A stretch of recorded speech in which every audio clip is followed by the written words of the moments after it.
Marble cutting మెషిన్ను ఉపయోగించడంపై ఈ దశల వారీ మార్గదర్శికి స్వాగతం. వెట్ మార్బుల్ కట్టింగ్ మెషిన్ని ఉపయోగించడం వల్ల కలిగే ప్రయోజనాలు. వెట్ మార్బుల్ కట్టింగ్ మెషిన్ను ఉపయోగించడం వల్ల కలిగే ప్రధాన ప్రయోజనం ఏమిటంటే, వెట్ మార్బుల్ కట్టింగ్ మెషిన్లు కనిష్టంగా దుమ్ము ఏర్పడకుండా ఖచ్చితమైన రాళ్లను కత్తిరించడానికి వాటర్ కూల్డ్ డైమండ్ బ్లేడ్లను కలిగి ఉన్న ప్రత్యేక సాధనాలు. యంత్రం యొక్క భాగాలను. వెట్ మార్బుల్ కట్టింగ్ మెషిన్ యొక్క భాగాలు. పవర్ ఆన్ మరియు ఆఫ్ చేయడానికి triggers. Switch lock button on పొజిషన్లో నిరంతర ఉపయోగం కోసం ట్రిగ్గర్లను లాక్ చేస్తుంది. ఓ బేస్ ప్లేట్. కత్తిరించబడుతున్న పదార్థంపై ఉండే ఫ్లాట్ ఉపరితలం. ఓ డైమండ్ బ్లేడ్స్. అది పాలరాయిని కత్తిరించింది. ఇతర సారూప్య సాధనాలతో పోలిక. Wet marble cutting machine water కూలింగ్తో పాలరాయిని వేగంగా మరియు శుభ్రంగా కట్ చేస్తుంది. సాంప్రదాయ పద్ధతులు నెమ్మదిగా ఉంటాయి, మురికిగా ఉంటాయి మరియు క్లిష్టమైన కోతలకు శ్రమతో కూడుకున్నవి. మెషిన్ను హ్యాండిల్ చేస్తున్నప్పుడు అనుసరించాల్సిన కొన్ని భద్రతా జాగ్రత్తలు. మెషిన్ను హ్యాండిల్ చేస్తున్నప్పుడు అనుసరించాల్సిన కొన్ని భద్రతా జాగ్రత్తలు.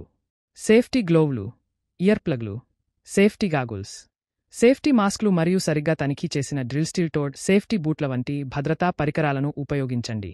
సాధనాన్ని సురక్షితంగా ఎలా ఉపయోగించాలి? లేజర్ మెషిన్ సెటప్ కోసం ఒక దృఢమైన ఉపరితలం లేదా త్రిపాదను ఎంచుకోండి. బ్లేడ్కు మరియు ముఖ్యంగా నీటిశీతలీకరణ వ్యవస్థకు ఏదైనా నష్టం ఉందా అని తనిఖీ చేయండి.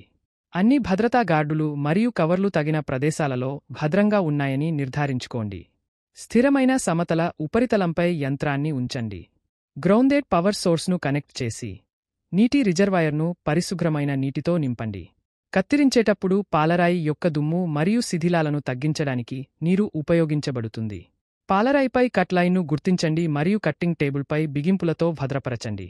బ్లేడ్ ఎత్తును సర్దుబాటు చేయండి మరియు యంత్రాన్ని ఆన్ చేయడానికి ముందు నీటి ప్రవాహాన్ని ప్రారంభించండి. యంత్ర నిర్వహణ కోసం చిట్కాలు. యంత్ర నిర్వహణ కోసం చిట్కాలు. ప్రతి ఉపయోగం తర్వాత యంత్రాన్ని శుభ్రం చేయండి. నీటి వ్యవస్థను ఫ్లష్ చేయండి. నీటి వ్యవస్థలను తనిఖీ చేయండి. ఎలక్ట్రికల్ కనెక్షన్లను తనిఖీ చేయండి.